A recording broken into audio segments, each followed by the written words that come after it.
Good morning mga ka-agri. Magpapakain tayo ng mga ka-agri, yung natin, yung malapit na mga anak na mga ka-agri ba, yung inahin natin. Inahin, hindi pa siya inahin mga ka-agri kasi siya, yung dumalaga. Tapos first timer siya mga ka-agri. Iba kasi kapag first timer yung natin. Mag-a-adjust tayo kapag first timer yung mga anak natin na baboy. Kaya ito mga ka-agri, yan kinukontrol ko na mga ka-agri yung pagpapakain. Binawasan ko na kasi na siya 100 days na siya mga ka-agri. Itong ginagawa ko mga ka-agri, ngayon magpapakain tayo sa ating alaga mga ka-agri. Tapos ang ginagawa ko mga ka-agri kahapon ay ika 100 days pala, ika 101 days niya ngayon mga ka-agri. Kahapon ay ika 100 days. Hindi ko napakita mga ka-agri na pinurga ko siya ng latigo. Pasensya na marumi yung natin kasi nagrepack tayo ng uling mga ka-agri. Dumi ng kamay, daliri natin kasi nagrepack tayo ng uling pambinta ba. Ito mga ka-agri,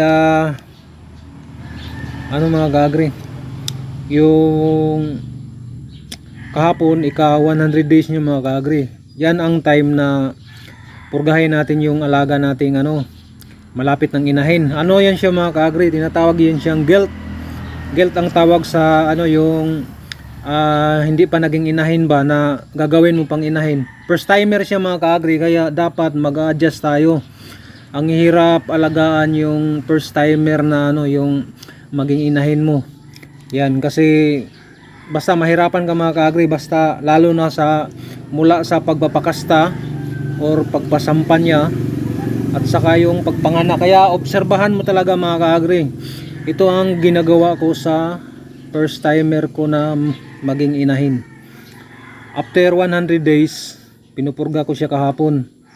Kasi natural talagang purgahin niya para ma-wash out yung mga bulate na nandyan sa kanyang sinapupunan. Hindi yan malalaglag, hindi yan maapektuhan yung mga ka-agri, yung mga biik kasi matured na yan malapit na yang buo na yan mga ka-agri.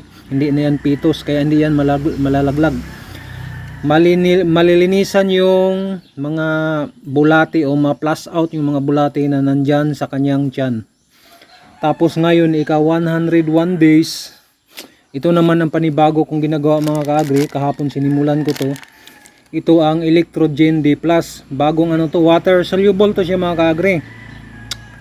Ang ginagawa ko nito ay titestingin ko siya. Ito para talaga to sa manok. Nakalagay dito yan dosage and administration. Nakalagay dosage and administration stage, conditioning and brooding brooding mga ka-agri. Tapos dito direction for use, nakalagay dito water soluble siya pang manok. Pero susubukan ko siya, itry ko siya gagamitin sa aking alagang mga biik kasi mayroon siyang electrolytes, dextrose at saka maraming multivitamins. Glycine yung para sa pampalinaw ng mata ba mga ka-agri ba.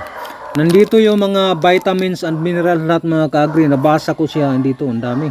Sodium chloride, sodium citrate, calcium glucosinate, magnesium, potassium chloride, dextrose, glycine, vitamin A, vitamin D1, vitamin E, vitamin K, halos sa lahat mga ka-agri. Kaya ito hindi lang pwede sa hindi lang sa manok to. Pwede mo rin gamitin sa sa alaga nating baboy mga ka-agri yan. Ngayon, ito na mga ka-agri, kinukontrol ko lang pagpapakain. Imimix ko lang siya sa mga ka-agri. Tansyahin mo lang.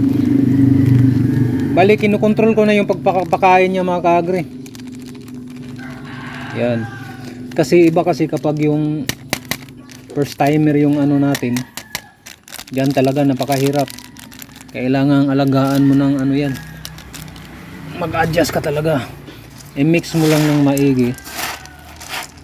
Hindi siya na magagawin sa kamay natin kasi mahirap lang tayo. Tapos kasi nagre-repack ako ng uling pambinta. Kaya marami yung kuko ko. Ngayon meron tayong imimix mga ka-agri. Ito yung ginagawa sa akin lang to kasi ang daming papaya ba. Lakas kumain ng papaya, pampalambot ng dumi. Tanggalan mo lang ng buto. Yan, buto, tanggalan mo lang.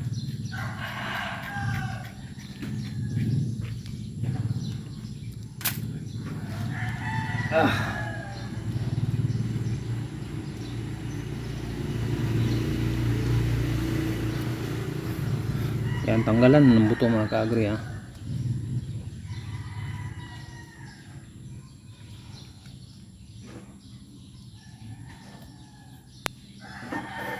Para lalambot yung dumi niya ba, hindi siya mahirapan na ano. Parang tao rin mga ka-agri ba. Yan, ganunin mo lang. Yan ang ginagawa ko mga ka-agri. Kasi ang daming papaya dito na ano lang.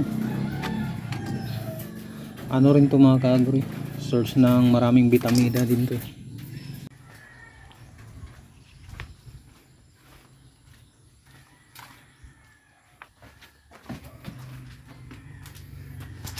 Yan mga ka-agri, tinali ko talaga yan. Yan mo. Yan. Yan ang ating gel. Tamang-tama lang yung body niya mga ka-agri ha. Nasa ano to, 100 kilos to, mahigit na. Yan. Hindi siya gaanong mataba ba. Hindi ko talaga maanong pinapalaki ba.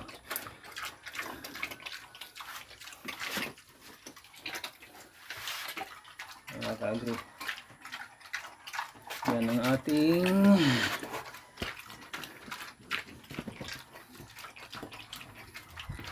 alaga. Kumakain na siya, no? Binubutas na naman yung ano. Damputin muna natin tong mga pira ba. Yan, yung mga pira nagkalat.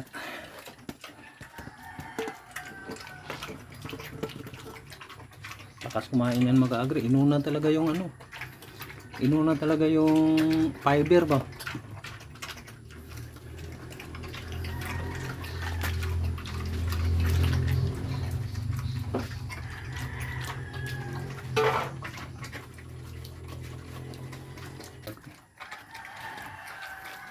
Kaya ako tinatalian to kasi kapag gusto mong pakakainin ng damo sa labas, kasi yung daming ano dyan sa ano mga ka-agri, nasanay na siya.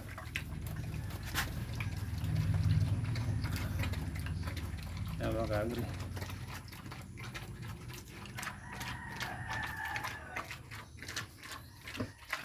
nakasanayin mo siya pamuhin ba.